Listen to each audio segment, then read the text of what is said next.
The tourism sector is facing unprecedented hardship as a result of COVID-19. Our industry was the first and hardest hit.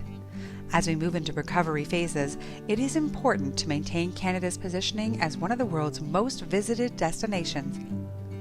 The Tourism Industry Association of Canada, in partnership with the Government of Canada, proudly presents Elevating Canadian Experiences, a how-to workshop series to recover Canadian tourism through culinary and shoulder season development. This workshop is designed to help attract tourists and help tourism operators outside of major urban centres. Made possible in partnership with provincial, territorial, and regional partners, and delivered by our two partners, Culinary Tourism Alliance and 2031 Consultancy, Elevating Canadian Experiences will help tourism operators prepare to welcome visitors again once it is safe to do so.